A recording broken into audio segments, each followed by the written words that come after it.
네, 안녕하세요. 방송을 받은 김은지입니다. 아까 이용우 의원님도 말씀해 주셨지만 이게 저희 재무관리에서 아주 기초적인 저희 이제 2학년, 3학년 가르치는 내용을 제가 오늘 축약본으로 30번 버전을 해가지고 가지고 왔습니다. 굉장히 오해가 많아요, 지금 한국에서. 이게 쟤네들이 따로 노는 게 아니고요. 쟤네가 관계가 있습니다. 뭐가 뭐보다 크면 뭐가 어떻게 되고 이게 그냥 수식으로 나와요. 근데 이제 그거에 대한 저희가 기초적인 이해가 없이 밸류업을 논하는 거 제가 너무 답답해가지고 그런 것들을 좀 여러분들한테 오늘 소개해드리고 말씀드리려고 나왔습니다. 우리가 또 오해하는 게 있는데 한국이 뭐 펀더멘탈은 좋은데 비해서 이게 시장에서 평가를 잘 안 되는 걸 코리아 디스카운트라고 생각하시는 경향이 있는데요. 물론 그 말도 맞아요. 그 말도 맞지만 제가 오늘 드리려고 그러는 말씀은 펀더멘탈이 낮습니다. 근데 여기서 펀더멘탈이 낮다는 게 한국은 펀더멘탈 영업이익까지만 생각해요. 그래서 영업이익이 좋은데 펀더멘탈이 좋은데 왜 주가가 안 좋은가? 그게 펀더멘탈이 아니고 영업이익은 있지만 그게 코스트 오브 캐피탈하고 비교해서 안 나오면 그게 펀더멘탈이 안 좋은 거예요. 그래서 제가 오늘 드리는 말씀은 펀더멘탈 얘기입니다. 어떻게 보면. 그래서 한번 쭉 따라와 주시면 감사하겠습니다. 이제 금융위에서 올 초부터 밸류업을 해가지고 여러 가지 지금 정책을 내놓고 있는데 이제 일본 거를 좀 벤치마킹을 했죠. 이따가 우리 김준선 박사님 말씀해 주겠지만 일본 거 제목을 한번 볼까요? 일본은 이제 뭐냐면 자본 비용과 주가를 의식한 경영을 해라. 이게 일본 제목입니다. 자본 비용이 일본으로 나와요. 일본으로. 우리도 보면 이제 일본 거를 참조를 해서 저희도 이제 자본비용, 자본수익성 시장평 이렇게 됐는데 자본비용이 무슨 추상적인 개념이 아니고 제가 어디 TV 한번 나갔는데 진행자께서 굉장히 전문가세요. 근데 교수님 자본비용이 뭐예요? 그러시더라고요, 저한테. 이게 무슨 추상적인 개념이 아니고요. 막 10% 이런 겁니다. 10% 숫자로 나오는 거예요. 근데 우리가 저걸 지금까지는 무시했어. 그래서 저걸 무시하면 안 되고 저걸 의식하고 제가 주가에 영향을 미치기 때문에 저걸 보면서 경영을 해라 라는 게 일본 겁니다. 우리가 이제 낮다는 거는 뭐 유명한 얘기니까 뭐 잘 알죠. 이거는 이제 분자 분모에 이제 부채까지도 포함한 이제 PBR인데요. 우리가 굉장히 낮고 우리보다 낮은 데는 이제 뭐 이태리 정도죠. 뭐 하루 이틀 된 얘기는 아니고 저희분의 탑저널인 벌써 20년 전에 저널 오브 파이낸스에 이제 나온 얘기고요. 뭐 얼마 전에 우리 자본시장연구원에서 김수섭 박사님, 강소연 박사님이 또 자세하게 인터내셔널 스터디해서 한국이 뭐 이거 뭐 낮다, PBR도 낮고 PR이 낮다 뭐 이런 거 이제 보여줬죠. 이 재무관리 교과서뿐만이 아니고 이거는 이제 맥켄지 컨설턴트들이 쓴 책입니다. 이건 교과서보다는 약간 대중서에 가까운 실무자들이 보라고 나온 건데 거기 일본어로 나오는 게 뭐냐면 가치 창출을 하려면 ROE가 자본비용보다 커야 된다. 라는 게 1번입니다. 1번. 그러면 여기에 ROE는 다 아시죠? 그죠? ROE 뭐 아시고. 이게 자본비용. 자본비용보다 ROE가 커야 가치 창출이다. 그러니까 여기서 가치 창출이 또 무슨 추상적인 무슨 사회적 가치를 지금 이런 게 아니고 시가총액. 아주 구체적인 NPV 숫자로 나오는 가치입니다. 저게. 그러니까 아주 직관적으로 말씀드리면 자본비용이라는 건 뭐냐면 회사 입장에서는 자본비용이고 투자자 입장에서는 요구수익률이에요. 요구수익률. 그래서 앞으로 자본비용은 이퀄 요구수익률이다. 요구수익률. 투자자가 얼마만큼 회사에 대해서 요구하는 거다. 우리가 채권 투자하고 은행에 맡기면 금리 얼마 받잖아요. 근데 주식을 샀어. 그러면 몇 % 요구하시겠어요? 투자자로서?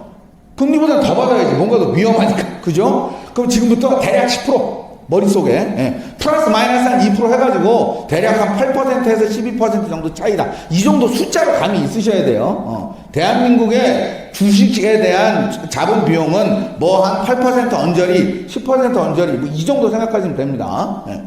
근데 그거보다 ROE가 낮아요. 회사가 버는 게 더 낮죠.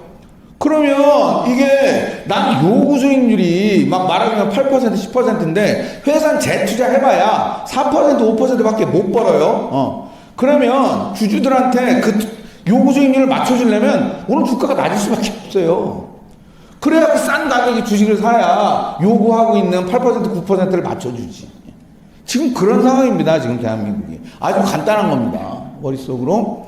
이거를 뭐 이 책에 보면 아까 좀 전에 소개해드린 이 책인데요. 맥킨지에서 나온 책. 여기 보면 이게 뭐 복잡한 식이 저 밑에 나오는데 저희가 오늘 요거를 간단하게 해서 도출해 보겠습니다. 요게. 예. 여기에서 모든 ROE와 그 요구 수익률과의 관계, 그때 PBR이 어떻게 되는지 이런 게 다 나옵니다. 뭐 여기만 한 게 아니고 이게 이제 다모다란 교수님이라고 NYU에 굉장히 밸류에이션 유명한 교수님이 있는데 거기도 뭐 이런 식이 나와요. PBR은 저런 오른쪽에 보이는 뭐 ROE와 저 뭐 성장률, 그다음에 요구 수익률 이런 거랑 관계는 있다.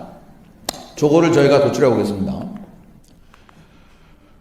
그래서 오늘은 이제 핵심 내용은 자본 비용하고 자본 수익성이 도대체 뭐냐 이걸 이제 이해를 해야 되는데 이 자본 비용은 어디서 또 할인율이라고 해요. 우리가 현가를 계산할 때 할인율이라는 말 많이 들어보셨잖아요. 그게 자본 비용이에요. 그냥 회사 입장에서는 자본 비용, 투자자 입장에서는 요구 수익률, 할인율 이거예요. 그래서 이걸 우리 NPV 계산할 때 쓰잖아요. 할인율. 걔가 요구 수익률이에요. 걔가. 왜 NPV를 우리가 프로젝트 계산할 때는 맨날 쓰면서 왜 기업 가치 할 때는 저걸 전혀 안 쓰고 영업이익까지만 보는지 답답한 거죠. 그 다음에 자본 수익성은 이건 이제 ROE. 회사가 얼마만큼 버느냐. 이 개발 프로젝트 할 땐 얘가 IRR이에요. 내부 수익률. 그래서 우리가 프로젝트 평가할 때 비교하잖아요. 그래서 야 IRR이 그 요구 수익률보다 커? 할인율보다 커? 크면 투자하고 안 하면 안 하잖아요. 이거 할 때는 하는데 왜 회사 전체적으로는 그걸 안 하냐 이거지. 우리가 NPV 분석하고 IRR 분석하는 거를 회사 전체에도 적용하는 게 이게 지금 그 일본 거고 우리가 지금 가야 되는 방향인 겁니다. 그래서 이제 한번 도출해 보겠습니다. 이런 뭐 복잡하게 생긴 모양이 있는데 우리가 이제 주가는 미래에 받는 이제 시간 제약이 있으니까 보면서 미래에 받는 배당 그거를 요구 수익률로 할인한 이런 합이 이제 주가인 거예요. 그러면 이거를 어떻게 표현할 수 있느냐? 무슨 복잡한 무슨 미분 방정식 이런 것까지 필요 없고 우리가 얘가 이제 저 할인율이 뭐냐면 얘가 투자자의 요구 수익률, 회사 입장에서는 자본 비용. 그러면 쟤는 어떻게 계산하냐? 뭐 여기까지 뭐 복잡한 식이 있는데요. 오늘 시간도 저까지 다 못하고 그냥 대충 10% 플러스 마이너스 이 정도로.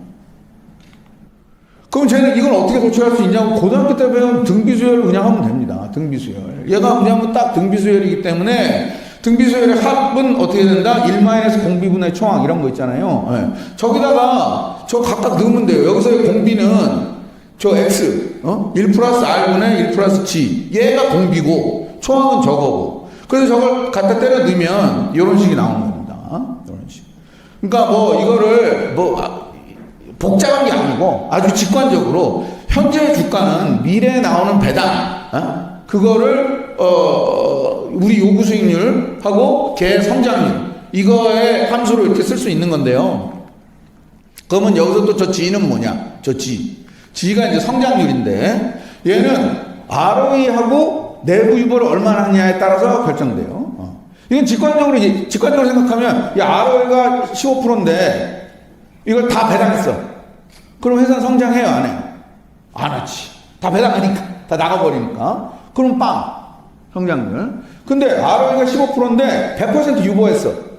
그럼 얼마만큼 성장해요? 그만큼 다 성장하지. 그게 쌓였으니까 내부 유보로. 그대로 쌓여서. 반만 유보했다. 그러면 ROE의 절반이 성장률이지. 그죠? 이게 직관적으로 그렇게 하는 겁니다. 그래서 여기다 이제 숫자를 제가 좀 넣어서 해봤는데 보면 ROE가 12%고 배당 성향이 25%다. 그럼 75% 유보한 거죠. 4분의 3만큼. 그러면 성장률이 9%예요. 왜 제가 성장률이냐? 여기서 이제 해보죠. 100에서 시작을 했어. 주당 장부 가치가. 그럼 ROE가 12%면 연말 EPS가 12만큼 나와요. 벌었어. 회사가 12만큼. 얘 중에 배당 성향 25%. 4분의 1은 배당하고 4분의 3은 유보. 그럼 9가 유보되잖아요. 그래가지고 이게 지금 9만큼 성장한 거예요. 그래서 내년에는 어떻게 시작하냐? 장부 가치가 100에서 109로 올라가. 그래서 내년에는 109에서 시작. 그러면 또 그거 가지고 또 이렇게 리피트 해가지고 이렇게 되지. 그래서 모든 변수들이 여기서 9%씩 성장합니다. 그래서 제가 성장률이에요. ROE 곱하기 유보율. 그러면 아까 좀 전에 제가 도출한 요 식에다가 저 G에 대한 식을 대입을 하면 이런 게 나와요. 그럼 이제 PBR이 나왔어. 이런 거라고. 그래서 아까 앞에서 보여줬을 때. 그러면 이 PBR이 1보다 크려면 어떻게 되냐면 ROE가 요구 수익률보다 커야 돼요. 그때 PBR이 1보다 큰 거예요. 요 식에서. 그래서 이게 아까 그 맥켄지에서 얘기했던 거지. 예? 자, 회사가 버는 게, 즉 자본 수익성이 ROE가 투자자가 요구하는 수익률, 회사 입장에서 자본 비용, 저거보다 커야 PBR이 1보다 큰 거다. 이게 맥켄지에서 얘기한 거고요. 근데 지금 우리나라는 어떤 상황인 게 우려가 되느냐? 이럴까봐 이제 걱정이 되는 거지, 지금 우리나라는. 우리나라는 PBR이 지금 1보다 낮은 회사들이 많은데, 그러면 얘가 ROE가 요구 수익률보다 낮아서 그런 거 아닌가라는 컨설이 우리가 있는 거죠, 제가. 그럼 요걸 평가하려면 요구 수익률을 알아야 돼요. 바로 알아야 돼. 자본 비용을. 그럼 이렇게 되고. 그러면 이거를요, 아까는 이렇게 나눴는데, 이거 빼볼까요? 시가총액에서 장부 가치를 빼. 그럼 얘가 뭐냐면, 내용적으로, 개념적으로, 얘가 회사의 NPV예요. 회사의 NPV. 그러면 PBR이 1보다 적다는 거는 회사가 NPV가 마이너스라는 얘기예요, 지금. PBR이 1보다 크다는 거는 NPV가 플러스라는 거고. 그럼 우리가 회사가 계속 재투자해가지고 회사 가치 깎아먹고 있는 이런 상황이 아닌가. 이게 지금 우리가 걱정이 되는 상황인 겁니다. 그래서 제가 오늘 하는 거는 과연 이런지 지금 숫자로 보는 거예요. 우리가 지금 어떤 상황인지. 예.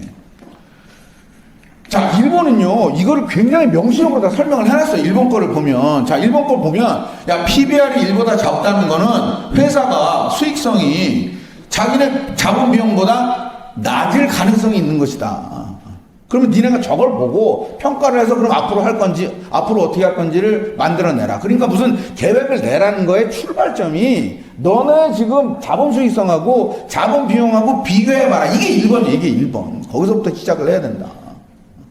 그래서 만약에 니네가 수익성이 자본 비용보다 낮으면 그것 때문에 니네가 PBR이 1보다 낮을 가능성이 많다. 그러면 그걸 해소하려면 어떻게 되느냐? 이렇게 가라는 거지. 논리적으로. 여기도 있어요. 그래서 지금 일본이 지금 수익성이 낮고 밸류에이션도 낮으면 니네가 지금 수익성이 요구 수익률보다 낮을 가능성이 있다. 요거부터 평가해봐라, 지금 니네가.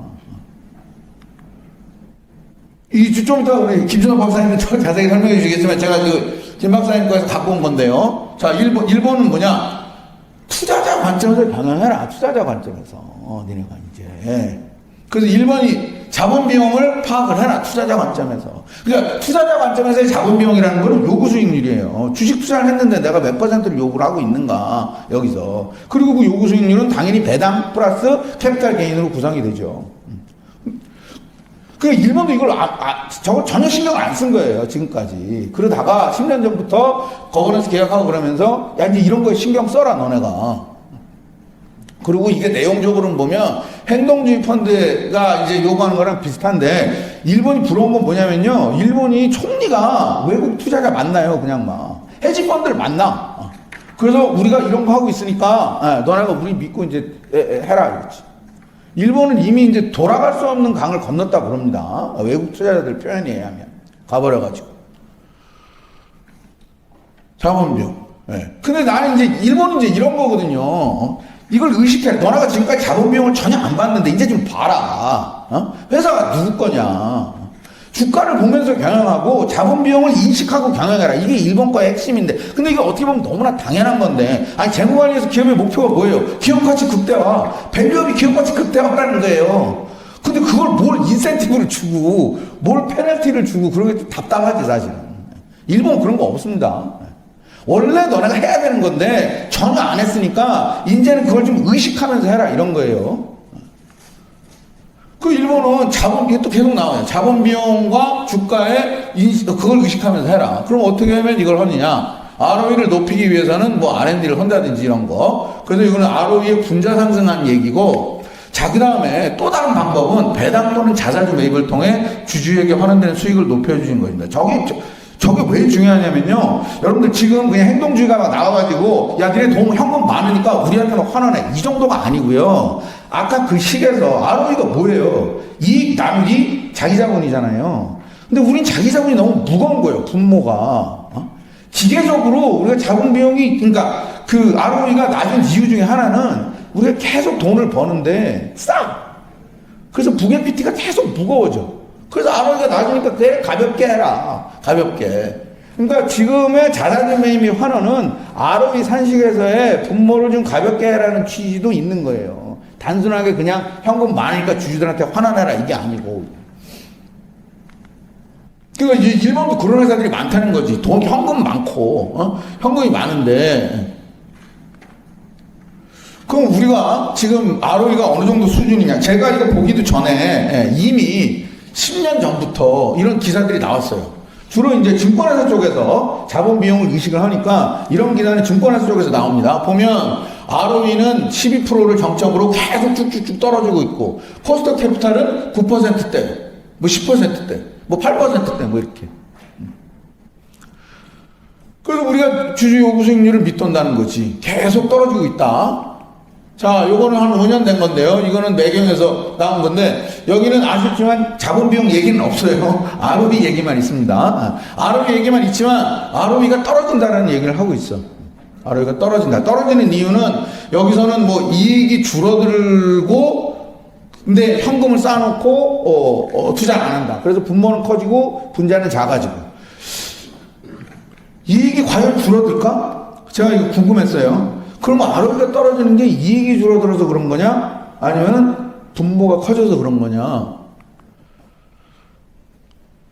이거는 이제 이것도 증권회사에서 나온 건데, 자, ROE가 장기적으로 하락하면 PBR 하락했다는 밸류에이션 매력이 존재한다고 말하기 힘들다. 이게 뭐냐면 이게 단순한 그러니까 저평가가 아니라는 거예요. 그러니까 펀더멘탈이 떨어졌다. 펀더멘탈이 지금 ROE가 어디까지 떨어졌냐? 6%까지 떨어졌는데, 그러면 요구 수익률이 8%면 할인율이라는 거는 이 기사에는 안 나왔지만 걔가 자본 비용이고 걔가 요구 수익률이고, 걔가 8%인데 지금 ROE가 6%면 아까 제가 만든 그 산식에서 G는 빵이고 성장률 없으면 그냥 ROE 나누기 자본 비용이에요.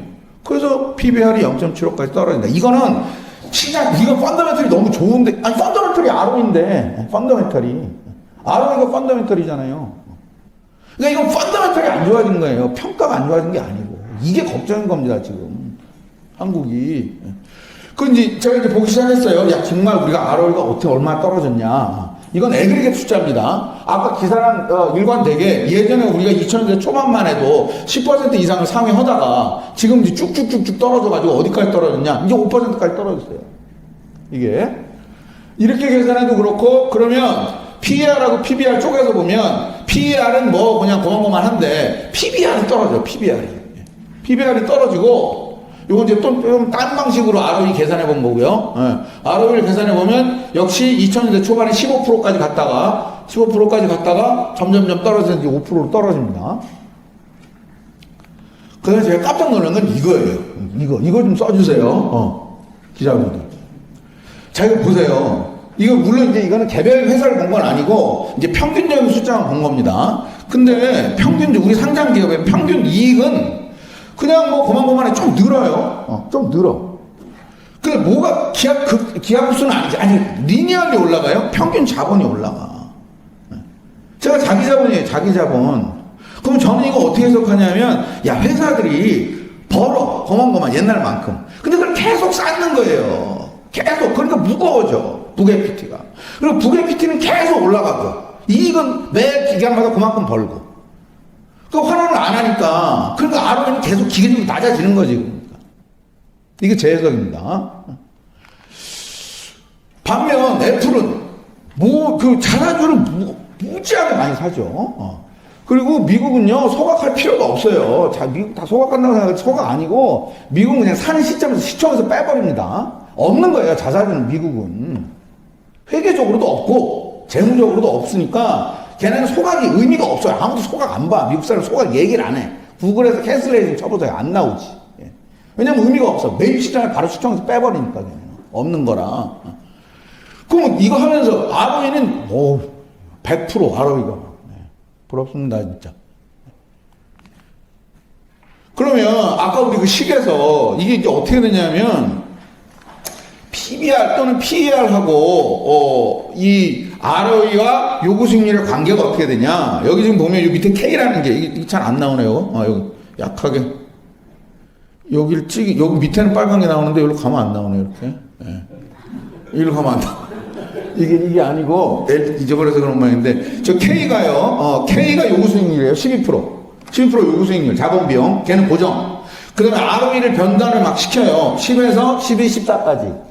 그래서 ROE가 10이면 요구 수익률보다 낮은 거고, ROE가 14면 요구 수익률보다 높은 거예요. 그럼 여기 보면, 요거는 ROE가 요구 수익률보다 높은 거, 이때는 뭐가 맞아? 이때는 저 위가 플라워백 레이시오라는 게 재투자율이에요. 재투자를 하면 할수록 주가가 올라. 이게 우리나라 옛날. 우리나라 야구이 좋을 때 회사가 많이 벌어. 주주들은 10% 요구하는데 회사가 20% 30% 벌어. 이때는 회사가 재투자해야지. 막 재투자하고. 그럼 주가도 오르고. 이런 상황이었어요. 우리가. IMF 전까지. 그러다가 이제는 ROE가 막 낮아졌어. 네. 그럼 이때는요, 회사가 재투자하면 재투자한 대로 주가 갉아먹어요. 어떻게 회사가 재투자하는데 주가가 떨어지지? 아니, 이거 아주 직관적인 겁니다. 아까 제가 말씀드렸잖아요. 요구 수익률이 10%인데 회사는 5%밖에 못 벌어요? 그러면 내 요구 수익률 10%를 만들어주려면 어떻게 해야 돼요? 오늘 주가가 낮아야지. 싸게 팔려야 10%를 만들어주잖아요. 그러니까 우리가 지금 이런 상황이 아닌가 우려가 되는 거예요. 그래서 이 상황에서는 차라리 어떻게 하는 게 나은 거예요? 배당을 많이 주는 게 나은 거예요. 그러니까. 그래서 단순하게 그냥 우리 주주 하나 있게 해달라가 아니고. 지금 우리가 지금 ROE가 요구 수익보다 낮은 상황에서는 뭐가 최적의 자본 재배분 정책이냐. 이거에 대한 고민인 거지. 그러면 이제 이거 우리 거 나왔죠? 우리 것도 이제 여기 얘기하고 있어요. 이따 시장님 설명해 주시겠지만, 우리도 ROE하고 코스트 캐피탈 비교해라. 저런 걸 강조하셔야 돼요. 그러니까, 저런 거를. 자꾸 무슨 물론 세제 지원도 중요하지. 그렇지만 핵심은 우리가 버는 거가 주주들이, 투자자들이 요구하는 거에 비해서 얼마만큼 벌고 있는데 이거를 비교하는 데부터 시작을 해야 된다. 여기 있잖아요. 그래서 자본 효율성, 자본 수익성하고 자본 비용. 이걸 비교해야 되는 거예요. 비교. 뭐가 더 큰지. 그 다음에 이제 우리나라, 일본에 없는 거 이제 이게 있죠. 거버넌스 관련된 거. 그래서 아까 회장님 말씀하셨지만 이제 포럼에서도 요거 이제 또 다른 세미나에서 발표할 거고 저는 수요일 날 요거 발표합니다. 그래서 혹시 관심 있으신 분들 와서 이제 수요일 날 하는 행사는 자본시장연구원이랑 증권학회 주최하는 거기서 충실의무 주주에 대한 충실의무 관련해서 그거 이제 요거 오늘은 이제 요 얘기는 더 안 하고 요까지만 하고 그러면 이 자본 비용을 어떻게 계산을 하느냐 뭐 복잡한 식들이 여기 약간 있는데요. 뭐 CAPM이라고 예전에 경영학과 다니신 분들 들어보셨겠는데 뭐 그런 걸로 계산합니다. 다양한 방법이 있어요. 꼭 저렇게 안 해도 돼요. 꼭 저렇게 안 해도 되지만 어쨌든 직관적으로라도 우리가 주식에 투자를 하면 주식이 채권보다는 위험하니까 당연히 투자자들이 요구하는 수익률이 그거보다 높아야 되잖아요. 그러니까 미국 당연히 경영자들이 그걸 인식을 합니다. 그걸 못 맞춰주면 왜냐면 자기들이 잘못하면 집에 가니까. 근데 한국은 저거가 지금까지 말하면 암묵적으로 빵이었어. 빵. 그 재무담당자한테 실제로 물어보세요. 아니 주식이 더 비싸요? 채권이 더 비싸요? 그러면 채권이 더 비싸요. 왜냐면 채권은 이자를 줘야 되는데 주식은 배당은 안 줘도 되잖아요. 이렇게. 우리 그렇게 생각을 해왔어. 그러니까 한국에서는 주식은 공짜였어. 공짜. 요구수익률 0%. 그러니까 이렇게 된 거예요. 그러니까. 이제 그러면 안 된다 이거예요. 이제 우리가 기관도 있고 외국인도 있고 그리고 이제 동학개미들이 이제 똑똑해졌어. 다 알아요. 그 동안 아까 의원님 말씀하셨지만 다 미국 가잖아요, 이제. 우리 주식이 너무 안 좋아서 그런 거예요. 안 주니까. 배당도 안 주고 주가도 안 오르고. 자, 그래서 코리아 디스카운트 원인을 분석한 이 박사님들 거 보면 한국이 굉장히 낮은 것처럼 보이는데 근데 이제 저 한국 더미가 엄청나게 마이너스로 나오잖아요. 근데 저 한국 더미가 여기서는 죽어. 뭐냐면 주주환원 변수를 두니까 그러니까 한국이 특별하게 이상한 게 아니라 우리가 이제 주주환원 잘 안 하고 그래가지고 낮은 것이다. 한국 더미가 주주환원 변수를 넣으면 한국 더미 죽어요. 한국이 특별하게만 우리나라기 때문에 디스카운트 되는 게 아니고 우리가 주주환원을 안 해서 디스카운트 되는 거다라고 이제 이 연구에서는 보여준 거죠. 그래서 제가 이제 여기서 한 거는 뭐냐면 이제 좀 그냥 익스플로레이티브. 제가 뭐 엄밀한 무슨 학술 연구를 뭐 해가지고 A가 올라가니까 B가 떨어진다 뭐 이런 것보다 조금 이제 감을 좀 잡자 전체적으로. 한국에서 ROE가 COE는 코스트 오브 에퀴티, 자본 비용. 자본 비용보다 얼마나 낮은가, 진짜로. 그리고 얘네가 정말로 이렇다면 얘네는 배당을 주고 있는가. 그리고 이게 PBR에 어떤 영향을 미치는가. 이제 이런 것들에 대해서 이제 한번 보고 싶었습니다. 그래서 뭐 데이터는 이렇고요. 우리는 일단 코스피만 봤는데, 자, 여기서, 요건 이제, 아까 거는 애그리게이트 투자고요. 요거는 펌 레벨별로 저희가 데이터 다 받아가지고, 걔네 평균 낸 겁니다. 보면, 자본비용 12%에서 8% 뭐 이렇게 왔다 갔다 하고 빨간 거, ROE는 계속 떨어지죠. ROE는 떨어지고, 그 다음에 요건 ROE가 아까보다 숫자가 좀 낮아요. 코스피만 보니까. 그 다음에 총 자본이라고 여기 써 있는데, 제가 자기 자본이에요. ROE 계산할 때 분모. 걔는 계속 올라. 계속 올라. 그리고 이거는 이제 IFRS가 2011년인데 그 이전하고 이후하고 뭐 좀 회계가 달라가지고 저희가 좀 엄밀하게 분석하려고 2011년 거 이후만 봤습니다. 요 기간만 보면 저 위에 있는 두 줄이 자본 비용 8% 언저리로 왔다 갔다 하고 그 다음에 밑에 있는 게 ROE. 그래서 이제 이게 서머리 스탯만 일단 보여드리면 저희가 지금 샘플이 코스피 2011년 이후 전체를 보면 기업 연도수가 샘플이 한 8,000개, 9,000개쯤 되는데 평균은 굉장히 안 좋고요. ROE가. 저 미디안을 중위수를 보시면 4% 정도. 미디안. 저희 샘플에서 4% 정도고요. 그 다음에 저희가 계산한 코스트 캐피탈 그리고 FM 가이드에서 바로 내려받은 코스트 캐피탈 CAPM식으로 한 겁니다. 한 뭐 7%, 8%. 두 배 차이 나요. 그러니까 아까 우리가 우려했던 게 지금 어느 정도 데이터에서 나오고 그 다음에 이제 이게 약간 충격적인 숫자들인데 실제로 이제 요구 수익률이 ROE보다 못 미치는 그런 애들이 얼마나 되는가. 그러니까 거꾸로. ROE가 요구 수익률을 초과하는 그러니까 회사가 잘 버는 회사들 31%. 네? 나머지 69%의 케이스에서는 회사가 요구 수익률보다 못 벌어요. 저 맨 위에 있는 숫자들. 그러면 ROE가 요구 수익률보다 낮은 회사들이 그러면 배당을 많이 주고 있느냐? 배당을 그래도 조금 더 주는 걸로 나옵니다. 살짝. 우리 아까 그 식에서 시킨 대로. 저건 다행이고. 여기 MB라고 쓴 게 마케트북. 제가 PBR인데요. PBR이 보면 ROE가 요구 수익률보다 높은 데서 PBR이 확실히 높죠. MB가 왼쪽 거가 오른쪽 거보다 높죠. 그러니까 이제 이것도 약간 말이 되는 거고. 근데 우리가 하여튼 ROE가 낮은 회사들이 굉장히 많아요. 그 다음에 이제 이거는 저희가 일단 지금 이제 아직 중간 단계인데요. 디비덴드 배당을 주느냐 안 주느냐라는 더미하고 배당을 주면 얼마나 많이 주느냐 이걸 이제 두 가지를 같이 이렇게 넣어서 보면 전체 샘플에서 배당을 주면 줄수록 PBR이 높은 걸로 아까 우리 자본시장 연구원 그 연구 결과처럼 나오는데 그럼 이제 이걸 쪼개봤어요. 그래서 4, 5, 6은 ROE가 높은데 그 다음에 7, 8, 9는 ROE가 낮은데 그러면 ROE가 높은 데는 여기서 이제 배당을 주는 회사가 PBR이 낮죠. 안 주는 데가 PBR이 더 높아. 이거 아까 이론이 예측한 대로 이런 회사는 재투자하는 게 맞으니까 배당 주는 게 별로 도움이 안 되고 배당을 안 주는 게 PBR이 도움이 된다. 이런 회사는 재투자해야 되는 거고. 여기도 여기는 이제 배당을 줄수록 PBR이 올라가는. 그죠? 파란 거는 이론이랑 맞는데 요 빨간 거는 이론이랑 좀 안 맞아요. 이게 뭐냐면 ROE가 높은 회사들이에요.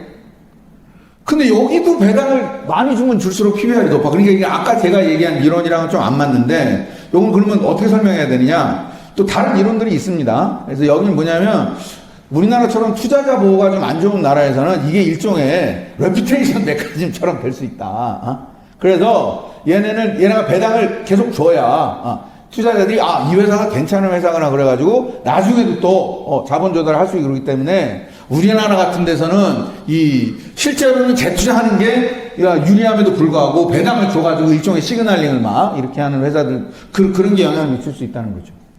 한국에서. 그러니까 뭐 아까 제가 말씀드린 이론이 다 맞는 건 아니고 이렇게 생각해 볼 수 있는 하나의 프레임워크인데 이것도 좀 설명하기 어렵고. 하여튼 중간 단계입니다. 지금 이거는. 그 결론적으로 우리나라의 제가 빨리 끝내야 되는데 3분 지났습니다. 우리나라의 3분의 2는 요구 수익률보다 회사가 먼 게 낮다. 자본 수익성이 굉장히 심각하고요. 그 다음에 배당 성향이 그러니까 ROE가 낮은 회사들에서 배당 성향이 더 높아요. 그러니까 이거 아까 우리가 앞에서 제가 설명한 그 이론이랑 일치하는 결과고. 근데 이제 이건 회사가 재투자하는 게 좋은 회사에서도 우리나라는 배당 성향이 높을수록 PBR이 더 높다. 근데 이건 약간 일종의 무슨 레퓨테이션이 아닐까라는 정도 말씀이고, 예. 요거 제가 마지막으로 꼭 보여드리고 싶은데, 이게 지금 이거는 제가 국민연금의 SL로케이션을 직접 말씀드리긴 어렵고, 교보증권에서 나온 데이터를 가지고, 제가 대략 말씀을 드려보겠습니다. 여기 이제 자산군이 막 7개 있는데요. 이거에 뭐 상관관계, 기대 수익률 이런 걸 가지고 옵티멀하게 최적화를 해보면 각 자산군에 대한 투자 비중이 얼마나 나오냐? 이렇게 나와요. 이 중에 중요한 거. 국내 주식에 대한 엘로케이션 몇 프로? 빵프로. 빵프로 나와요. 빵프로. 그래서 제가 이거 직접 해봤어요. 엑셀에다가. 저 숫자 넣어가지고.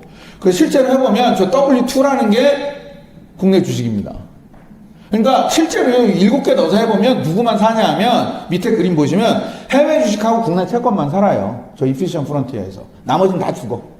그러니까 지금 국민연금이 사실 뭐 이거 우리가 저기 기준 포트폴리오 해가지고 하겠다는 게 기준 포트폴리오는 기본적으로 해외 주식하고 국내 채권 2개로 만든 포트폴리오거든요. 한국 주식 1%고요. 이거 여기 이 교보거로 해보면. 그러니까 우리 지금 이제 젊은 투자자들이 그거 이미 다 알고 한국 주식 안 하고 다 미국 주식 하는 거죠. 객장에서 요즘 그런데요. 한국 주식 하지 말고 미국 주식 하시라고. 증권회사들이. 걱정입니다. 진짜 아까 의원님 말씀하셨지만. 우리나라 이제 코리아 디스카운트의 원인, 지금 오늘 설명드린 ROE가 요구 수익률보다 낮은 상황에서 회사가 자꾸 재투자해요. 요구 수익률도 못 맞춰주면서. 그러니까 이건 뭐냐면 네거티브 NPV 계속 투자하는 거예요. 네거티브 NPV에. 그러니까 PBR이 계속 1보다 낮지. 그 다음에 오늘은 유행이 안 했지만 제가 수요일날 할 거, 더 좀 적나라한 거. 지배주주하고 일반주주가 이해청결에 따라서 n분의 1 원칙이 붕괴되는. 상속세가 이제 너무 높으니까 이제 2번으로 계속 하는 거죠. 그래서 회사들은 ROE하고 요구 수익률을 비교해서 적절한 정책, 특히 주주하는 정책을 해야 되고, 나라는 일반 주주 보호 정책, 뭐 충실임 같은 거, 세제 개편 같이 해야 된다. 자꾸 요즘 좀 덜한데 경영권 보호 수단을 해서 밸류업을 도와줘야 된다 이런 얘기 나오는데요. 제가 이거 앞뒤가 전혀 안 맞는 게 밸류업은 주가를 보라는 거예요. 지금도 안 봤어. 근데 경영권 보호를 더해? 저거 체육관 선거인데 그럼 주가 더 안 붙지. 그러니까 저 전혀 논리가 안 맞는 얘기입니다. 주가를 보라는 건데. 앞으로 제가 연구는 그 ROE가 떨어진 게 진짜 영업이익이 줄어서 그런 건지 아니면 북 에퀴티가 늘어서 그런 건지 제가 이거 좀 엄밀히 봐야 돼요. 이거 아직 아까는 에그리게이트로만 본 거고 이게 개별 회사 단에서 저런 현상이 나타나는지를 제가 좀 더 엄밀히 봐야 되는 게 앞으로 향후 과제입니다.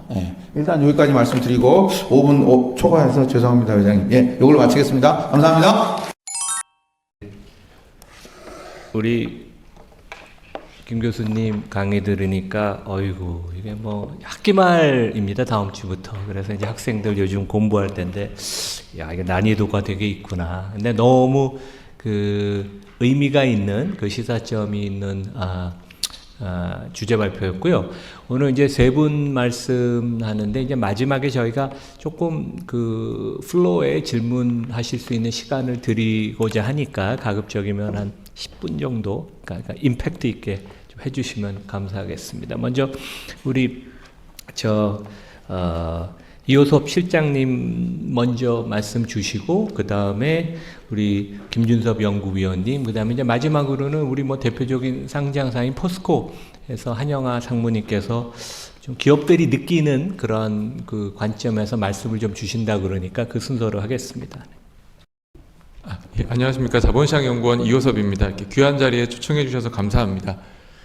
저는 오늘 이제 김우진 교수님 발표하신 내용에 대해서 짧게 토론을 드리겠습니다. 먼저 그 요약을 해보면 일본은 주가와 자본비용 의식 경영 제목에도 들어가 있는데 한국은 자본 비용에 대한 강조가 다소 부족하다 이렇게 얘기될 수 있고, 그래서 이론적으로는 ROE가 이 코스트 오브 이퀴티 자본 비용보다 높을 때는 기업들이 투자 활동을 확대하는 게 바람직하고, 그렇지 않고 이제 ROE가 COE보다 낮을 때는 주주환원 확대가 바람직하다 이렇게 이제 해석할 수가 있는데, 한국 상장 기업 대부분은 이제 ROE가 COE보다 낮은 상황이다. 결국에는 주주환원을 많이 확대해야 되는데 실제 또 그렇지 않은 것 같다 이런 말씀을 해주셨고요.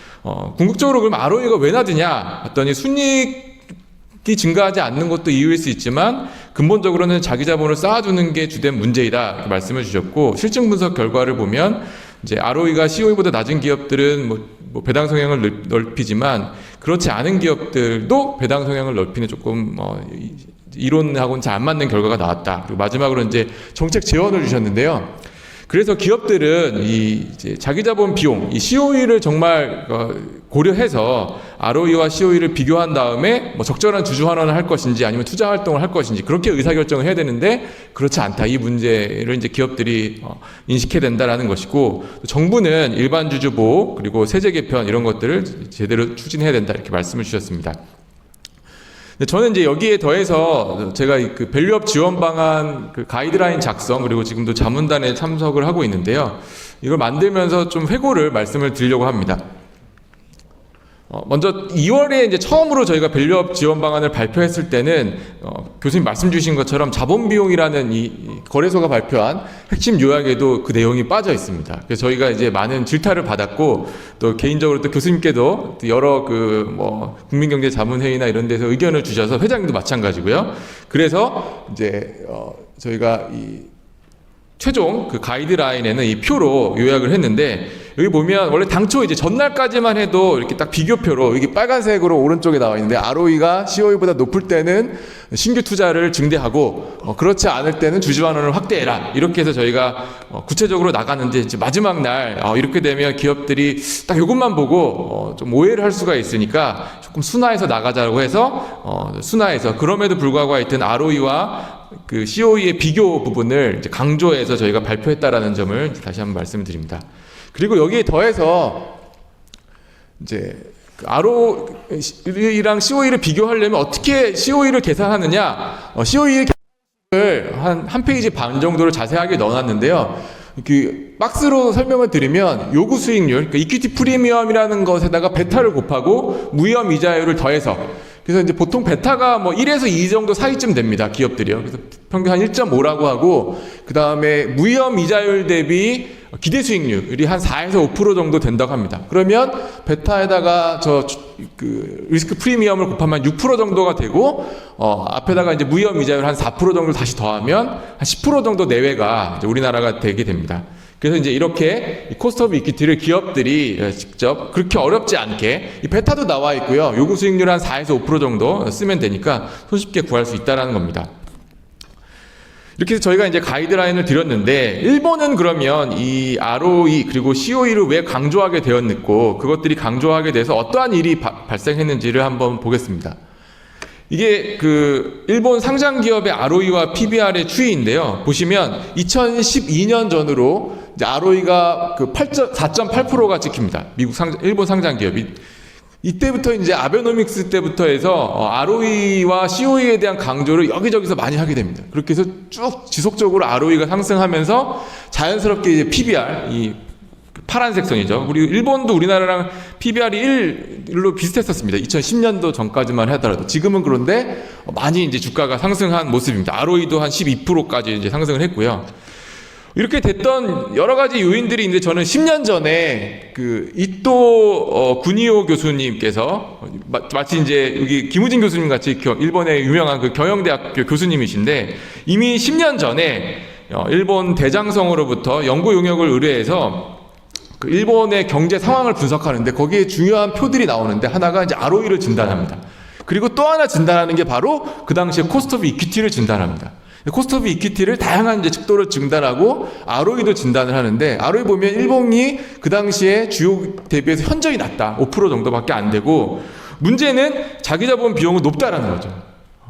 그러니까 이거보다도 못 미치는 ROE를 가진다는 거에 대해서 기업들이 인식을 하고 ROE를 어떻게 하면 높일 수 있는지, 그리고 자본 효율성, 코스트 오브 이퀴티를 고려한 경영을 해라라는 한 5가지, 6가지 정도의 정책 제언을 합니다. 그래서 자본 효율성 중심의 경영, 이때부터 이제 10년 전부터 해왔다는 거죠, 일본은요. 그래서 이제 이번에 일본의 그 가칭 밸류업 제도의 제목으로 자본 비용이 들어갔다고 저는 보이고요. 그리고 중요한 게 이제 이사회가 진짜 제대로 된 역할을 해라. 경영진의 인센티브도 좀 개선을 하고 기관 투자자의 수탁자 책임을 강화하고 무엇보다 이렇게 일반 주주와 지배주주의 이익이 일치하지 않는 경우에 투자자들이 불만을 제기할 텐데 거기에 대해서 얘기를 많이 들어라. 소통에 대해서 상당히 많이 강조를 합니다. 그래서 이걸 계기로 해서 바로 일본이 스튜어디스 코드를 만들게 되고 거버넌스 코드 준칙을 만들게 되고 계속 개정을 하면서 지금까지 이제 이 ROE, PBR 의식 경영이라는 게 나왔다라는 말씀을 드리고 싶고요. 추가로 이제 제가 그 ROE의 코스트 오브 이퀴티, 오늘 이제 자기자본 비용에 대해서 얘기하는 거니까 기존의 이제 학술 문헌, 전 세계 학술 문헌에서는 어떠한 얘기들을 하느냐 보면 이건 자체는 이제 주주가 요구하는 요구 수익률입니다. 주주가 요구하는 요구 수익률이고 기업들은 최소한 그거 이상으로 이제 수익성을 높여야 된다, ROE를 높여야 된다고 하는 건데 결과만 말씀을 드리면 공시를 제대로 할수록 아까 이제 의원님께서도 말씀 주셨는데요. 공시 수준이 높을수록 기업의 자기자본 비용이 낮아진다. 낮아지기 때문에 ROE가 쉽게 높아질 수 있는 거죠. 자기자본 비용. 그리고 정보 비대칭이 클수록 거꾸로 말하면 기업들에 대해서 정확한 분석을 하고 투자자한테 잘 알리면 그리고 애널리스트 분들도 제대로 돼서 분석을 해주면 자기자본 비용을 낮출 수 있다는 거죠. 자기자본 비용을 낮추는 게 기업의 장기 그 밸류업에 도움이 된다라는 것이고 그리고 사회적 자본도 중요하다라는 얘기를 합니다. 사회적 자본을 잘 쌓아야지만 이게 자기자본 비용을 낮출 수가 있고 한 가지 이 파마 프렌치에서는 자기자본 비용이 되게 중요한데 이것들이 자체가 계산하는 것 자체가 좀 오류가 있을 수 있다. 오차가 좀 있을 수 있어서 장기 평균값을 쓰거나 업종별로도 이게 차이가 클 수가 있다라는 얘기를 합니다. 다음으로 이제 제가 추가적으로 일본들이 최근 한 10년 동안에 어떤 기업들이 그래서 밸류업을 해서 올랐는지를 살펴봤는데요. 그것들의 이제 결과를 말씀을 드리면 여기도 비슷합니다. 주주 환원을 잘한 기업들, 그리고 ROE가 진짜 증가된 기업들, 그리고 성장성이 증가된 기업들, Price Sales Ratio 이런 기업들이 통계적으로 유의하게 증가했고 이 PBR, 저 PBR 종목들이 많이 오른 게 아니고 ROE가 단순히 높은 게 오른 게 아니라 그 외 증가폭이 됐던 기업들이 많이 올랐다는 겁니다.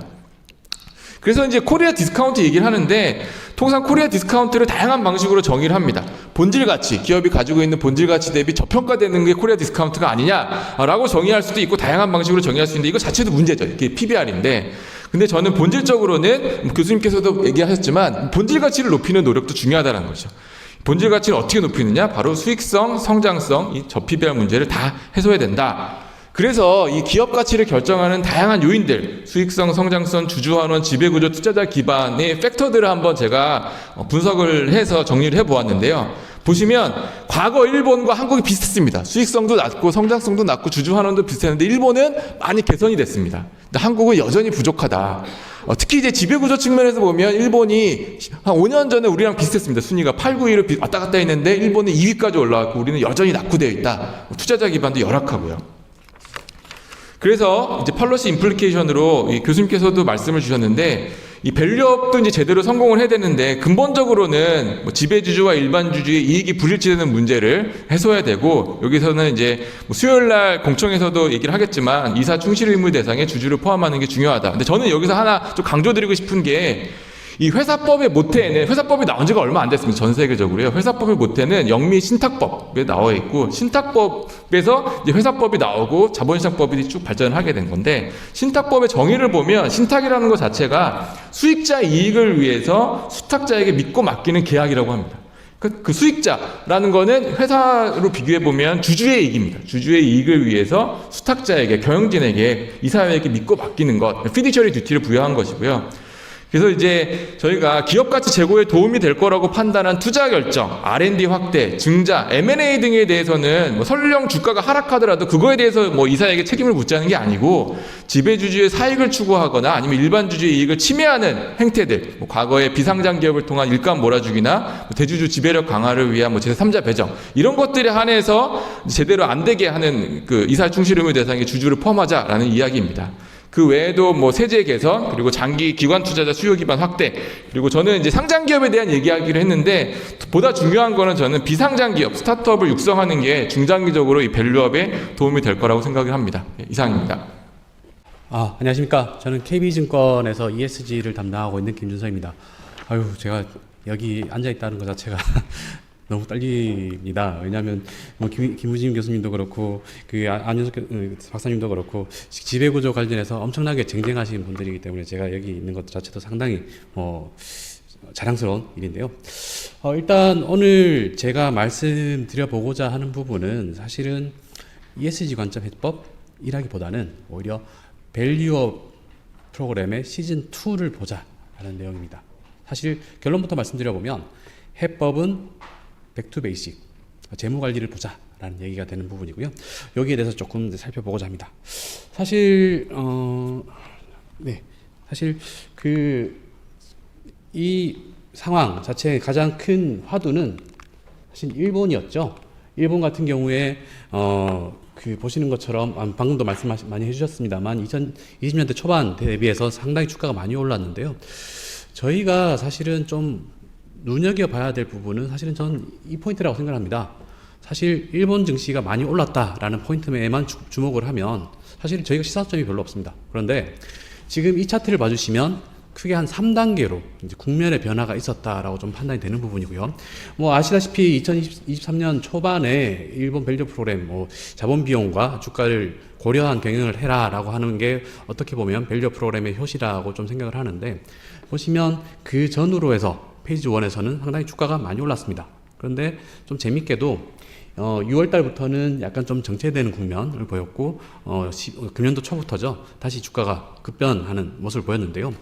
사실 저희는 이게 정보의 확산 속도 또는 이 밸류 프로그램에 대해서 어떤 것들을 주목해야 되는지에 대해 일본 증시의 플레이어들이 학습을 했다라고 좀 생각을 합니다. 그래서 일단은 JPX에서 자본비용 공시기업들이 상당히 많이 늘어났는데, 보시면 작년도 12월 달, 금년도 초 3월 달에 상당히 많이 늘어났다라는 걸 확인할 수가 있고요. 저는 사실은 주가 측면에서 사실은 의미가 크다라고 좀 생각을 하는데, 연초에 저희 밸류업 프로그램 있었을 때 기억하시겠습니다만 금융업종, 유틸리티, 그리고 통신업종, 이 세 가지 업종이 주가가 상당히 좋았습니다. 그 이유는 뭐냐면 저 PBR 업종이다라고 하는 부분인데요. 그런데 사실 여기 보시면 일본도 마찬가지였습니다. 이 밸류 프로그램 시작하자마자 PBR이 핵심 키워드구나 라고 하면서 다들 PBR에 주목을 했었고요. 그래서 보시는 것처럼 그 전기가스업 또는 은행업, 그리고 또 이 금속 제품업 이쪽 같은 경우에 일본의 대표적인 저 PBR 종목들인데 이쪽에서 주가가 움직였던 것도 사실입니다. 그런데 지금 이 12월 달 어떻게 변화했느냐를 좀 살펴보면 좀 재밌는 상황들이 캐치가 됩니다. 제가 방금 말씀드렸던 금융업, 은행업종, 그리고 또 가스업종, 그리고 또 철강업종 같은 경우에는 PBR이 그대로예요. 주가가 안 움직였다는 얘기가 되는 거죠. 사실 여기가 왜 그랬을까라고 생각을 해보면 초반에는 저 PBR 업종 자체가 움직일 거야 라고 해서 다들 이쪽에 주목을 했었는데, 오히려 이쪽 에쿼티 스프레드에 주목한 업종들을 중심으로 해서 주가가 많이 움직이는 것을 포착할 수가 있습니다. 그래서 보시면 보험업종 같은 경우에 PBR이 거의 2.5배 정도였는데요. 지금 금년도 4월달 기준으로 2.7배, 2.8배까지 올라왔던 상황이고요. 마찬가지로 이제 기계업종들 같은 경우에 페이지 2에서 이쪽 업종들 중심으로 해서 이쿼티 스프레드를 적극적으로 커뮤니케이션을 하기 시작을 했고, 이쪽 업종들이 PBR 1.3배에서 1.5배, 1.6배까지 올라가는 상황들이 이제 캐치가 되는 부분입니다. 그리고 마찬가지로 일본 같은 경우에 서비스 업종이라든지 정보통신 업종 같은 경우에 상당히 사실은 PBR도 높은 업종이었습니다만, 금년 연초에 이쿼티 스프레드를 중심으로 해서 적극적으로 커뮤니케이션하고 관련해서 대응들을 이야기하기 시작을 하면서 3.5배 수준에서 4배까지 올라가는 그런 상황이 캐치가 됐다라는 거죠. 사실 저희가 여기서 이제 봐야 될 시사점은 하나라고 생각을 합니다. 이때까지 저희 김호준 교수님께서도 말씀하셨지만, 이때까지 커뮤니케이션 매너 자체가 영업이익이 얼마예요? 아니면 또 순이익이 얼마예요? 이쪽으로 많이들 접근을 하셨었는데, 결국에는 이 자산의 가치를 이야기를 하려면 이 자산에 들어간 비용이 얼마고 이 자산을 구매를 함으로 인해 가지고 얼마나 수익을 얻을 수 있을 것이냐를 라는데 주목을 해야 될 필요가 있다라는 거죠. 그래서 저희는 사실 저는 그 화두가 한국 증시의 화두가 이 이쿼티 스프레드로 들어오기 시작을 했다라는 점이 중요한 포인트다라고 좀 생각합니다. 그래서 여기 그 펀드 매니저분들도 많이 계시는 것 같고 기업에서 오신 분들도 많으시다라고 알고 있는데요. 사실 여기에서 제일 궁금한 게 자 그러면 우리 기업은 내가 투자한 기업은 주가가 어떻게 될까라는 게 제일 궁금하실 겁니다. 저는 이 관점에서 보면 이 이쿼티 스프레드에 따라서 PBR 프리미엄을 얼마나 받고 있는지가 중요한 부분이다라고 좀 생각하는데요. 제가 그 자료를 좀 짧게 요약한다고 빠뜨린 장표는 김우진 교수님 11페이지 한번 봐주시면 좋겠습니다. PBR은 사실 ROE와 COE의 함수입니다. 재무관리에 보시면 ROE와 COE의 함수고, ROE를 COE 마이너스 그로스로 나누면 된다라고 하는 게 사실 재무관리에서 PBR의 핵심이다라고 보시면 될 것 같은데요. 지금 한국 기업들의 이쿼티 스프레드를 X축은 이쿼티 스프레드고요. Y축은 PBR 얼마나 받고 있는지에 대해서 좀 나래비를 세워본 부분입니다. 보시면 가운데 약간 그룹핑이 돼 있다라는 걸 확인하실 수 있으시죠? 요게 사실은 한국 증시의 PBR, ROE가 COE와 PBR이 어떻게 형성이 되어 있다라고 하는 부분입니다. 자, 그러면 페이지 2 이제 본격적으로 이쿼티 스프레드가 이야기되면은 어떤 국면이 될 거냐라고 예상을 해보면 사실 저는 오른쪽 하단, 왼쪽 상단에 있는 쪽이 주가가 움직일 거라고 생각을 합니다. 그 이유는 이 COE라고 하는 거는 코스트 오브 에쿼티 자체는 거의 고정 상수에 가깝다 보니까 프리미엄이 변할 수밖에 없는 구조일 텐데요. 그렇기 때문에 이쪽 오른쪽 하단에 있는 기업들은 프리미엄을 점차 많이 받아가는 형태가 될 거고요. 반대로 왼쪽 상단에 있는 기업들은 프리미엄이 점점 디스카운트 되는 모습을 예상할 수가 있는 부분인 것 같습니다. 그리고 이제 두 번째는 본격적으로 이쿼티 스프레드가 핵심 화두가 되는 국면을 생각을 해보면 사실 정말 심플할 것 같습니다. ROE를 높일 수 있는 기업이 어디냐, COE를 낮출 수 있는 기업이 어디냐라는 부분이 될 텐데요. 일단 ROE를 분석을 해보면 소위 대표적인 분석 방법으로 듀퐁 분석이 대표적인데 이 ROE에서 듀퐁 분석을 해보면 결국에는 그 ROE를 높일 수 있는 방법 중 가장 손쉬운 방법은 비영업 자산을 해소를 하고 또 거기서 나온 자산을 바탕으로 해서 이익이익연금이라든지 주주 환원을 높여준다라고 하면 당연하지만 좀 전에 김우진 교수님께서 말씀하셨지만 ROE가 높아지는 상황을 보실 수가 있습니다.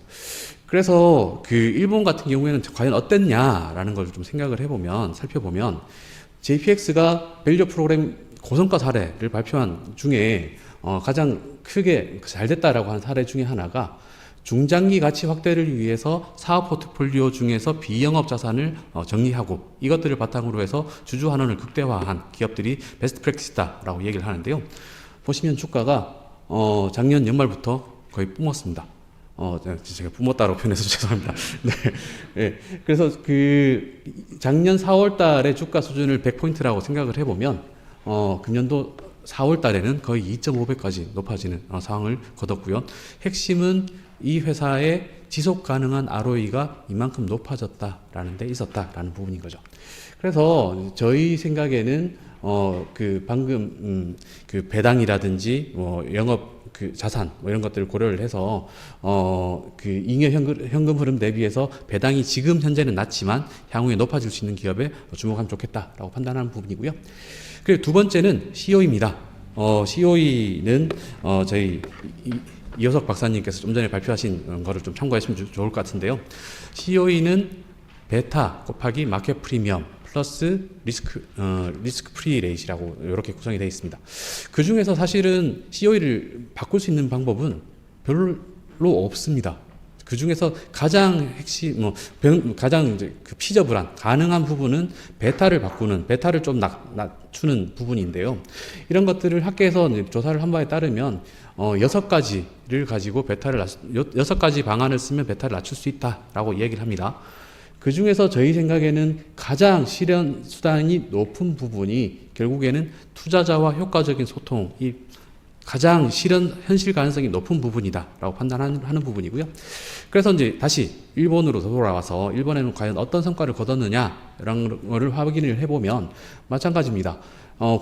공개된 정보들을 자본시장에다가 적극적으로 커뮤니케이션한 기업들을 중심으로 해서 주가가 상당히 좋았다라는 것을 확인할 수가 있습니다. 그래서 일단 지금 아직까지 그 밸류 프로그램이 적극적으로 이야기가 되지 않은 상황에서 어떤 종목들, 어떤 기업들의 주가가 좋을까라고 이야기하기가 참 쉽진 않은 상황인데, 저희 생각에는 일단 지속가능 보고서라든지 뭐 다양한 루트를 통해서 회사의 공식적인 정보들을 확산을 하려는 기업들을 중심으로 해서 이런 베타가 낮아질 수 있을 여지가 충분히 있다라고 판단하는 부분입니다. 예, 제가 말씀드릴 부분 여기까지입니다. 이상입니다. 안녕하세요. 안녕하세요. 저 밑에 들어가서 저도 좀 배워야 되는데 여기 와 있어서 저는 뭐 이런 얘기 듣고 저희도 많이 배웠구나 이런 생각이 들고 큰 도움이 될 것 같습니다. 저는 그래서 저희 회사에서는 이걸 어떻게 이제 도입을 하고 있고 어떤 식으로 하고 있는데, 또 이걸 해보니까 참 이런 좀 어려운 점이 있더라, 이런 조금 실무적인 얘기를 말씀을 드리겠습니다. 원래 저희 회사는 아마 많은 기업들이 다 그렇게 할 텐데, 싱글 프로젝트 하나의 사업을 통과를 시켜야 투자심의위원회라고 하지 않습니까? 그때 이제 WACC 가중평균 자본 수익률을 초과하는 수익률이 가질 때만 통과를 시키게 돼 있습니다. 그래서 그거는 상당히 오래됐어요. 그래서 어떤 싱글 프로젝트를 심사를 할 때 자본 요구 수익률을 초과하는 것만 통과시킨다. 그건 아마 대부분의 기업들이 다 그렇게 하고 계실 거라고 생각을 하고 있습니다. 근데 이제 그렇게 하고 전체 회사를 평가할 때는 주로 영업이익, 뭐 이익이나 많이 났나 적게 났나 이거를 아까 이제 저희 회사에 들어와 보셨나 했습니다. 제가 이제 하고 있는데 22년에 지주회사를 만들고 나서 이렇게 하면 안 되겠구나. 이 영업이익 중심 관리는 회사의 기능 단위의 영업활동 성과를 측정하는 것에서는 오케이지만 이제 회사 전체적으로 특히 사업의 포트폴리오를 관리하는 관점, 즉 이거는 구조조정해야 되고 요건 더 투자를 해야 되고 이런 캐피탈 얼로케이션을 하는 관점에서는 부족한 점이 있다고 이제 생각을 하게 됐습니다. 그래서 22년에 지주회사를 만들면서 ROIC 위주의 경영이라는 그런 거를 내부적으로 이제 도입을 했습니다. 요거는 사업 포트폴리오 관리 강화를 위해서였고, 수익성과 투하 자본의 중심으로 본 효율성, 자본 효율성을 같이 봐야 된다. 그래야 가치가 올라간다. 왜냐하면 지주회사 만든 게 저희는 뭐 대주주가 없기 때문에 그런 이유가 아니라 기업의 가치를 어떻게 증대시킬 것인지에 이제 방점이 있었거든요. 그래서 그런 측면에서 ROIC 위주의 이제 관리를 도입했습니다. 요거는 회사 단위로 할 수도 있는데 저희는 이제 회사 단위도 하고 CEO는 당연히 이걸 하고 사업부 단위, 한 회사에도 사업부가 몇 개 있을 수 있잖아요. 그래서 사업부 단위 이렇게 쪼개가지고 이 어떤 자본이 투하되고 부채가 요걸 다 태그를 만들 수 있는 시스템을 만들어서 평가 가능한 사업 단위로 해가지고 이 결과를 매년 측정을 하고 이걸 이사회에 보고하고 그거를 중기계획에 반영을 해서 하는 방식으로 하고 있습니다. 그럼 이제 반영을 어떻게 하는 거냐? 이제 요거 결과 나오면 그래 너 100점, 90점 이렇게 한다기보다 이 결과에 따라서 이거는 성장군이고 요거는 구조조정 대상군이고 요거는 뭐 혁신군, 그래서 즉 기존의 핵심 역량이니까 더 발전을 시키는 그런 군으로 나눠서 관리를 하고 그거를 매년 심사해서 바꾸는 방식으로 이제 오래되진 않았고 이제 그거를 이제 시작을 했다 본격적으로 이렇게 이제 말씀을 드리고 싶습니다. 이렇게 하게 된 거에는 저희가 이제 최영경전이나 사회이사분들도 이제 투자가를 만나시거든요. 그때 이제 지주회사 전환하시면서 더 많은 분들을 만나신 것 같습니다. 그때 투자가 분들이 이 성장 산업과 또 이런 자본 효율성을 감안한 전략이 필요하고 그게 감안한 소통이 필요하다 이렇게 이제 요구를 많이 하셨기 때문에 그게 이제 좀 전격적으로 반영이 됐다 이렇게 보시면 되겠습니다. 특히 아까도 말씀드렸듯이 이러한 논의를 할 때 이사회가 이제 같이 이사회가 이제 이사회에 보고를 하고 매년 평가를 하고 또 반영을 하는 그런 구조를 만들어서 이제 노력을 하고 있다고 이렇게 이해를 해주시면 되겠습니다. 근데 실제 이렇게 해보니까 그리고 이제 저희도 밸류업 기업 가치 제고 보고서를 이제 만들어야 되잖아요. 여기 많은 회사분들도 고민을 하시고 계실 텐데요. 저희도 진행 중입니다. 저희가 이제 1등은 키움에 뺏겼지만 사실은 속도보다도 충실도 면에서 그리고 그것이 내부 시스템하고 같이 연결될 수 있도록 하기 위해서 지금 이제 연구소랑 같이 이제 노력을 많이 하고 있습니다. 그래서 아마 어느 순간이 되면 저희 회사의 기업가치 제고 보고서도 보실 수 있을 거라고 생각을 하는데 이제 이런 부분을 다 정리를 해서 좀 보여드리려고 합니다. 근데 이제 아직 완결은 안 됐지만 고민이 되는 점이 좀 있더라고요. 이제 뭐 다 작은 것들은 얘기를 안 하고 두 가지 면에서 좀 고민이 있습니다. 이제 첫 번째는 아마 저희뿐만 아니라 우리나라의 많은 기업들이 수출 주도형 기업이고 또 그러다 보니까 환율 익스포저도 있고 또 사실은 굉장히 경기 민감형 기업이 많이 들어가 있는 산업 구조를 가지고 있습니다. 저희 회사도 굉장히 대표적으로 시크릿칼 업종에 이제 해당이 됩니다. 이런 회사가 이제 목표 정하는 건 굉장히 괜찮아요. 목표 정하면 됩니다. 그리고 목표를 정하고 그 목표를 달성하기 위해서 어떤 루트를 따라가느냐, 그걸 이제 정하면 되는 거죠. 뭐 어떤 건 뭐 비핵심 자원 매각하고 뭐 이러면서 이제 루트를 정해서 이 목표를 가는 루트를 정해서 이제 발표를 하게 되는데 이게 이제 이 매크로적인 측면이 주는 스윙이 워낙 크다 보니까 뭐 경영질 평가를 하거나 혹은 우리의 그 실적을 평가할 때도 그 시클리컬한 면과 회사가 구조적으로 노력하는 면을 분리를 해서 어떻게 평가를 할 것인가, 그리고 그걸 어떻게 주주분들에게 얘기를 할 것인가. 사실은 철강 경기 같은 경우나 뭐 조선도 그렇고 엄청 사이클이 크기 때문에 백날 회사가 잘해봤자 뭐 예를 들자면 핑계가 되자는 게 아니라 이게 희석화돼서 보이실 수가 있습니다. 그래서 이제 IR에서 보면은 우리 회사가 구조적으로 노력하고 이런 목표를 달성하기 위해서 어떤 노력을 하느냐와 이런 또 시클리컬한 팩터를 분리해서 어떻게 소통을 하고 평가를 하고 또 우리를 어떻게 추가적으로 노력할 수 있느냐, 이게 이제 좀 고민이 되고 이 시클리컬한 측면이 또 기업에는 어떤 어려움이 주냐면요. 저희가 이제 내부 이렇게 해보니까 얘네가 올해 ROIC가 낮았네, 팔아버려야지 라고 생각할 때 어떤 문제가 되냐면 굉장히 낮은 사이클에서 낮은 가격으로 팔고요. 굉장히 좋은 쌓고 비쌀 때 신규 투자를 하는 역의 결정을 하는 경향이 되게 많습니다. 그렇지 않습니까? 뭐 예를 들면 리튬 가격이 비쌀 때 막 광산 사는 거죠. 사실은 쌀 때 사야 좋거든요. 그리고 굉장히 낮을 때 매각하는 겁니다. 이게 ROIC가 안 나왔네. 그럼 이제 이런 기계적인 것을 어떻게 하면 우리가 이런 오류를 피할 수 있을 것인가. 사실은 굉장히 간단해 보이시지만 실질적으로 이거를 아주 현명하게 하는 거는 어려움이 있습니다. 이제 아마 산업별로 다 이제 저는 이제 저희 회사 얘기한 건데 산업별로 이런 어려움이 있을 거라고 생각하고, 따라서 저희가 이제 기업 가치 제고 리포트를 하게 되면 이런 모든 거를 감안해서 어떻게 주주들에게 잘 말씀을 드리고 우리의 전략적 방향에 대해서 소통을 하고 또 회사는 그거에 노력을 하느냐. 그래서 이제 이해관계자 분들도 단순히 목표 뭐 이거 당연히 중요하고요. 거기와 플러스 그 이면에 어떤 루트를 통해서 이 회사가 이걸 달성하고자 하는지를 좀 봐주셨으면 좋겠다는 생각이 듭니다. 두 번째 고민을 말씀을 드리면은 이것도 이제 산업마다 다르긴 한데요. 이게 이제 예를 들자면 산업마다 고민이 있다는 그런,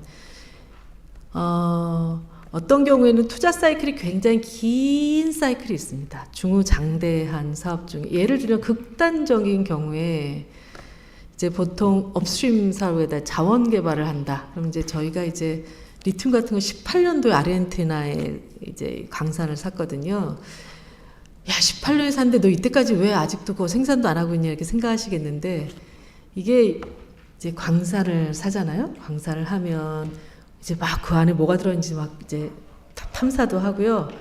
겉으로 보시면 물이라고 하니까 이게 호수처럼 쫙 돼 있는 것 같지만 이게 염정 같은 가스필드나 오일필드 같은 겁니다. 그래서 그 안에 파이프를 막 박아가지고 저 깊은데 파이프 박아가지고 끓여 올려가지고 그거를 인공호수를 만들어서 말려가지고 농축을 하고 하는 겁니다. 그리고 리튬 만드는 게 사실은 배터리 그레이드 리튬 만들기 쉽지가 않아서 저희가 그 기술을 확보하려고 3년간 데모 플랜트를 이제 돌려봤습니다. 그 자신이 생기니까 이제 드디어 이제 투자를 조 단위로 이제 하게 되는 거죠. 그래서 아마 이제 처음으로 저희가 그런 방식으로 해서 아르헨티나에서 염호 리튬 생산하는 게 이제 올해 이제 처음 생산하게 될 텐데요. 문제는 그 와중에 재무제표를 딱 생각해 보시면 그 많은 투하 자본이 어디로 들어가 붙느냐면은 자산에 갖다 붙습니다. 그래서 자산 회전율을 떨어뜨리는 것처럼 보입니다. 왜냐하면 매출이 안 일어나니까요. 이런 것들이 투자 사이클이 굉장히 긴 산업, R&D 사이클이 굉장히 긴 산업에 대해서는 굉장히 어려운 점이 있습니다. 그래서 우리가 어떤 평가를 할 때 그러면 우리가 이 자산 회원을 떨어뜨리니까 싹 없앨까? 이게 그렇지 않습니까? 우리는 이제로 어떤 노력을 해야 되냐? 우리가 이미 확보한 자산에서 최대의 효율과 수익성과 캐시플로우를 낼 수 있는 그런 노력을 해야겠다. 양산의 효율성 이런 부분에 이제 노력을 하게 되는 거고요. 사실은 앞단에 투자하게 됐기 때문에 사실 생산하면 확 현금 흐름이 올라오는 그런 구조를 가지고 있습니다. 그러면 이 긴 사이클을 가진 사업을 할 때 우리가 ROIC나 ROE의 평가는 어떤 것을 해야 되고 사실은 이거는 평가도 중요하지만 어떻게 주주들하고 얘기를 해서 설득을 할 것인가 설명을 할 것인가 그리고 그거를 맥시마이즈 하기 위해서 기업은 어떤 노력을 할 것인지 명확히 이제 표현을 하는 것이 굉장히 중요할 것이다 이런 생각을 합니다.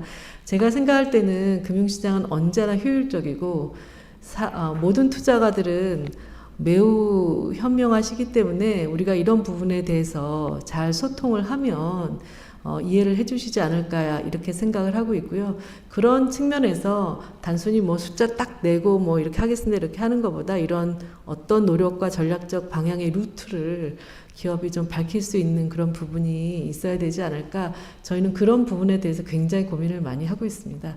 오늘 하여튼 이런 시간 내주셔서 저희도 다시 한번 어떤 부분이 이제 포커스가 돼야 될지 생각을 하는 기회가 됐고요. 하여튼 대단히 이런 기회를 만들어서 감사드립니다. 예, 감사합니다.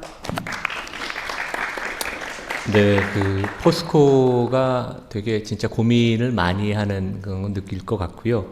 그 밸류업 프로그램을 발표하시면 최소한 B 학점은 받으실 것 같습니다. 그 시간 여의도 기준으로 지금 뭐 12시 거의 다 돼서 지금 점심 벌써 먹을 시간이 지났는데 하나만 제가 저희 플로어에 우리 밸류업 프로그램이 발표되기 한참 전, 몇 년 전부터 밸류업을 어마어마하게 하고 지금 대한민국에서 가장 PBR이 높은 금융 지주사 그 김영범 부회장님이 와 계십니다. 그래서 본인 공부하신다고 오셨는데 한마디 좀 말씀 들어보고 싶습니다. 그래서 여기 뭐 기업 언론도 계신데 어떻게 생각을 하시고 혹시 뭐 저희 질문 있으면 저희한테 주셔도 되고. 네. 네, 안녕하십니까. 김영범입니다. 질문보다 아까 저는 우리 김우진 교수님이 약간 이상하다고 얘기하신 그 ROE가 코스트 오브 캐피탈보다 높은데 배당을 하면 그게 주가에 좋은 영향을 미치는 그 부분하고 한국 기업들이 왜 ROE가 떨어지는데도 불구하고 그걸 주주 환원으로 쓰지 않고 이 두 가지는 사실 같이 묶여 있는 이슈라고 생각하기 때문에 그거 조금만 말씀드리겠습니다. 이게 이제 코르포레이트 거버넌스하고 다 연결이 되어 있는데 제가 실제로 이제 경영을 하면서 제가 메리츠 증권 CEO로 있을 때 그때 당시 ROE가 한 15에서 20%였는데 그러면 내부 유보를 해서 재투자하는 게 이제 주주한테 좋을 것 같은데 근데 기관 투자자들 가끔 미팅을 해보면 그럼에도 불구하고 배당을 좀 했으면 좋겠다. 왜 그러냐? 그러면 이제 근저에 있는 불신 같은 게 있는 겁니다. 이제 지배주주가 그 돈이 회사 안에 머물러 있을 때 그게 결국 머물러서 일반 주주들한테 페어하게 다 분배가 될 거냐에 대한 확신이 없기 때문에, 그런 신뢰가 없기 때문에 그럼에도 불구하고 배당을 했으면 좋겠다. 이제 그 이슈고, 또 하나 이제 아까 ROE가 떨어짐에도 불구하고 내부 유보를 자꾸 하는 이유는 그 지배주주들이 자기 지분율이 40%면 40%에 대한 재산권만 있는 것인데 내 거라고 생각을 하거든요. 이 두 가지가 연결이 되어 있기 때문에 코퍼레이트 거버넌스를 개선하는 이슈는 기업의 가치, 주가 모든 거랑 연결되어 있다는 그 말씀을 현장에서 제가 느낀 걸 말씀드리고 싶었습니다. 고맙습니다. 안녕하세요. 저는 CLSA 증권에서 전략과 금융섹터를 담당하고 있는 심종민이라고 합니다. 오늘 발표 너무 감사드립니다. 저는 하나 여쭙고 싶은 게, 아까 교수님께서 말씀해 주셨던 cost of equity가 매우 중요하다고 저도 동의하고는 있는데요. 근데 이제 현재 실질적으로 이제 한국 기업들이 코퍼레이션이라는 개념 자체에 대한 주주에 대한 이해도도 낮은 상황이고, 거기다가 이제 한국 상장 기업들의 시총 상위권 이제 회사들을 보면은 대부분이 이제 대기업군이거나 재벌들이 많이 소유를 한 기업이다 보니까, 현실적으로는 제 짧은 식견으로는 이제 세제 혜택 등의 베네핏이 있어서 거래를 하지 않으면은 사실 이 기업들을 다 움직이기는 쉽지 않을 수도 있다라고 생각을 하는데, 혹시라도 그런 세제 혜택 등의 혜택을 제외한 나머지 이런 다른 방법으로서 이 기업들을 다 모두 움직일 수 있는 그런 방법들이 있을까 해서 혹시 의견을 여쭙고자 좀 질문드리고 싶습니다. 감사합니다. 감사합니다. 굉장히 핵심적인 질문 해주셨고요. 제가 오늘 시간 관계상 일본이랑 핵심적인 차이를 말씀을 그건 못 드렸는데, 일본이랑 우리 다른 점은 일본은 다 포스코 금융지주고 우리는 포스코 금융지주 일부밖에 없고 나머지는 다 이제 패밀리 있는 회사인데, 물론 메리츠는 예외지만 메리츠를 제외한 대부분의 회사에서는 이제 솔직히 이제 주가 오르는 게 부담인 회사들이 사실 더 많은 거가 어떻게 보면 이 밸류업의 펀더멘탈하게 제일 어려운 점이라고 저도 생각이 되고요. 이게 이제 해결이 궁극적으로 되려면 주가 오르는 거를 지배주주가 좋아해야 됩니다.